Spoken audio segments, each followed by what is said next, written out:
चलिए, बुधवार की सुबह तो इस कारोबारी हफ्ते के मिड पॉइंट पे आके हम खड़े हुए और कल की एक्सपायरी से पहले वाला आमतौर पे जो हम कहते हैं एक इंपॉर्टेंट पेनल्टिमेट सेशन D-1 या कह लीजिए दो एक्सपायरीज के बीच वाला सैंडविच सेशन कल, मतलब फाइनेंशियल निफ्टी की कल होनी है निफ्टी की एक्सपायरी, तो उसके बीच में एक सैंडविच सेशन है। इंपॉर्टेंस इस सेशन की हम लोग वैसे ही जानते हैं, उस पर नहीं आ रहा हूं।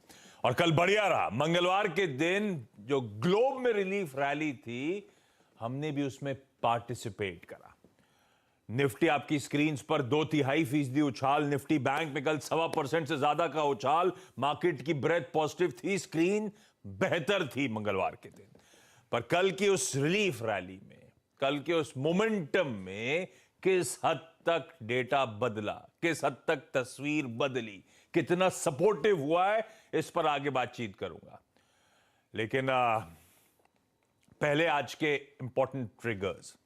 अच्छा, इंपॉर्टेंट ट्रिगर्स, सबसे इंपॉर्टेंट, हम सब बेसब्री से केवल एक ही चीज का इंतजार कर रहे होंगे। आज शाम को जो 2 दिनों की FOMC की, अमेरिकी फेड की बैठक जो समाप्त होने वाली, सिर्फ उसका इंतजार होना है, सिर्फ उसकी तैयारी करनी है। बाकी कुछ इंपॉर्टेंट आज के सेशन के लिए है नहीं। 11:30 बजे दरअसल हिंदुस्तान के समय के हिसाब से वो पॉलिसी का आउटकम आएगा, वो प्रेस रिलीज आएगी, वो डॉट प्लॉट हमारे सामने आएगा।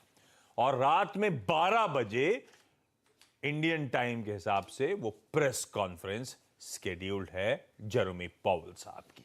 सबसे इंपॉर्टेंट यही इवेंट है, बाकी फेरिफेरल कुछ भी इंपॉर्टेंट नहीं आज के लिए। अच्छा, आगे बढ़ूं उससे पहले आप सबको नव संवत 2080, चैत्र नवरात्रि, गुड़ी पड़वा, उगाड़ी, जो जो सेलिब्रेट कर रहा हो, आप सबको ढेरों शुभकामनाएं नए साल की।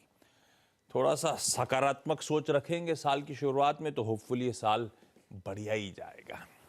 SGX निफ्टी दिखा रहा है एक फ्लैट ओपनिंग होगी वेडनेसडे के इस इंपॉर्टेंट सेशन में। असल में ग्लोब भी ऐसे ही है, मैं आऊंगा उस पे। यूएस में भी इस इंपॉर्टेंट इवेंट से पहले फ्यूचर्स थोड़े से फ्लैट ही अप्रोच कर रहे हैं, लेकिन एक फ्लैटिश रुझान के साथ हम शुरुआत करेंगे। यूएस में कल बढ़िया मूव बने। इनफैक्ट कल तीनों बेंचमार्क्स 1 से लेकर 1.5% तक का उछाल, तो रिलीफ रैली कंटिन्यू होती हुई यूएस में नजर आई। लग रहा है कि ये हम लोग पिछले 2 दिन से बात कर रहे हैं, वो बैंकिंग क्राइसिस, उससे रिलेटेड कोई फ्रेश डेवलपमेंट्स, फ्रेश अपडेट्स, कोई ज्यादा दिक्कतें अब सामने नहीं आ रही हैं, वो शायद एक रिलीफ रैली का रीजन है। आज पस इसलिए पड़े हुए हैं क्योंकि आज एक बड़ा इवेंट है, उससे पहले थोड़ा सा कॉशन है, थोड़ा सा कंसोलिडेशन देखने को मिल रहा है। खैर, तब और अब आपकी स्क्रीन पे कहां छोड़े थे यूएस के फ्यूचर्स कल हमने, और कहां ये यूएस के फ्यूचर्स आज सुबह खड़े हुए हैं। आज सुबह जो यूएस फ्यूचर्स के टिके फ्लैट है, पर कल की तेजी के बाद जो समीकरण बैठ रहे हैं वो आपकी स्क्रीन पर हैं। ये डिफरेंशियल एशिया को पचाना है, लार्जली ये डिफरेंशियल हमें डाइजेस्ट करना है। पर उस डिफरेंशियल के बीच में हम तो एक फ्लैट ओपनिंग ही इस समय 7 बजे इंडिकेशन दे रहे हैं। ऐसे में ग्लोब का मूड मॉल है कैसा, नीरज जी बगल में बैठे, इनसे बातचीत होगी। वीरू से समझेंगे निफ्टी बैंक का आज के सेशन में अप्रोच। हाय, मैंने सोचा था गुड़ी पड़वा में हर्षदा को फुल स्क्रीन पे दिखाऊंगा। आप अभी भी दिखा सकते हो। दिखा दीजिए, लेकिन वो ट्रेडिशनल साड़ी नहीं पहनी। नहीं, मैं अकेली पहनती तो। हाँ, मैंने पता करा था, इसलिए मैं कुर्ता पजामा पहन के नहीं बैठा, नहीं तो बैठ जाता। लेकिन ठीक है, ये फेस्टिविटीज अपनी जगह। अब जरा आज के सेशन की तैयारी कर ली जाए। नीरज जी, गुड मॉर्निंग है भाई। क्या अपडेट, क्या चल रहा है, ग्लोबल क्यूज हैं कैसे? देखिए, पहले तो सबको हिंदू नववर्ष की बहुत शुभकामनाएं, और ये साल काफी अच्छा जाने वाला है। ऐसा क्यों?